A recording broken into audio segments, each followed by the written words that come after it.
Cinquième astuce, on doit activer le sitemap. Un sitemap, c'est le plan du site. Il est très utile pour faciliter l'indexation d'un site web. Bien sûr, sous Webflow, on a l'option sitemap. Voilà. Donc, le sitemap, ça existe dans l'onglet Publishing. Et comme vous remarquez, le sitemap, c'est un service payant. On ne peut pas l'activer avec ce plan. On peut contourner ce problème. On va créer une page qui s'appelle sitemap. Alors, on a créé une seule page qui s'appelle Home et on peut ajouter une autre page gratuitement. On va l'appeler site, sitemap et je fais create une page vide. Donc, on peut choisir, par exemple, juste une petite section et à l'intérieur, on va mettre un container. Et voilà. Et à l'intérieur de ce container, on va ajouter des textes, par exemple. Des textes, par exemple, ce premier texte home. Aussi, on va ajouter un autre texte en galerie et contact. Et comme titre, par exemple, site, sitemap de notre site French Pastry Chef. Voilà. Ensuite, on va sélectionner le premier bouton ou le premier titre de ce sitemap et on va assigner un link qui est notre page Home. De même, Galerie, on doit assigner la même page. Dans notre cas, on n'a que deux pages, plus précisément une seule page qui contient tout le produit puisqu'on travaille sur une version gratuite. Et le troisième lien ou le troisième bouton qui mène à à la même page. Donc, la page Home. Et cette page, elle s'appelle sitemap. Retournons à la page principale. Donc, on a deux pages, la page Home, qui est l'index de notre site web, et une page sitemap qu'on peut l'ajouter, par exemple, juste dans cette section. Voilà, donc c'est la page principale.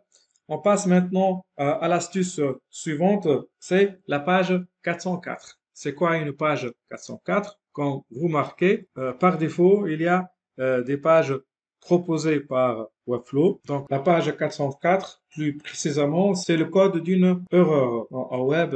Ça veut dire fichier non trouvé. En anglais, file not found. Donc, c'est techniquement, ça indique que cette information est stockée chez le moteur de recherche Google. Et bien sûr, ça diminue le score de notre portfolio. Dans le cas pratique, l'erreur 404, ça signifie une expérience utilisateur ratée. Ça veut dire que l'utilisateur va cliquer sur le bouton précédent et va voir autre chose. Donc, pour pousser l'utilisateur à naviguer dans notre site et pour avoir une expérience bénéfique, donc on doit personnaliser cette page 404. Donc, page not found, la moindre de choses, on doit personnaliser cette image. Par exemple, replace image avec notre logo.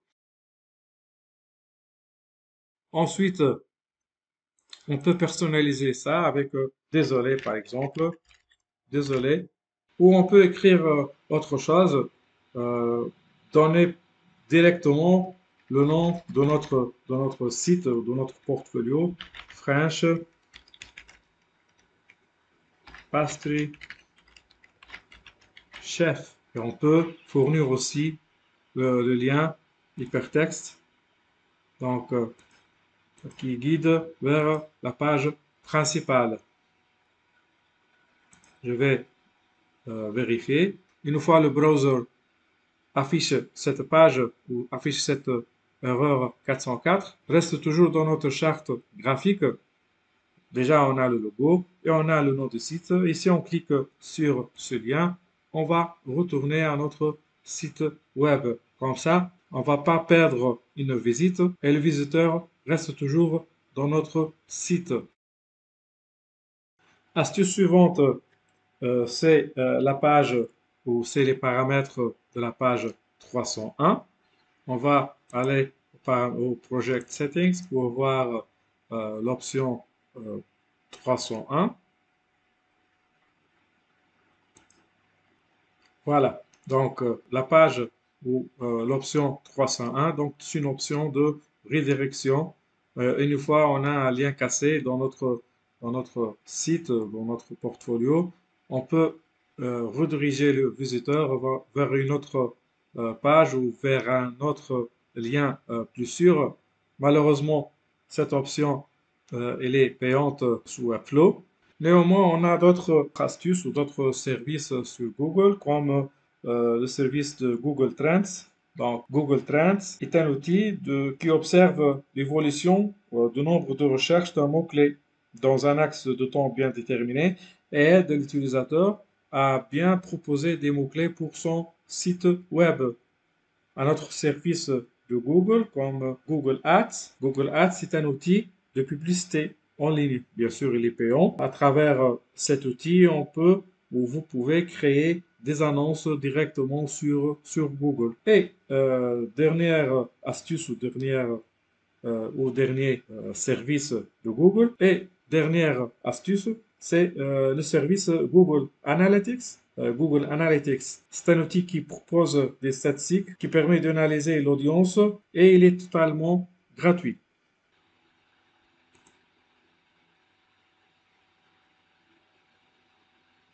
Voilà, on a fait le tour sur les outils et les bonnes habitudes qui aident à référencer un site web. Comme vous remarquez, il y a des outils Webflow payants. Il y a ceux qu'on a pu contourner comme le sitemap et il y en a d'autres qu'on a juste expliqué le fonctionnement. Certes, on va revenir sur ces outils avec un plan Webflow payant dans une autre formation dédiée aux expérimentés. La prochaine vidéo est dédiée à un exercice contenant le reste du référencement qu'on n'a pas pu terminer.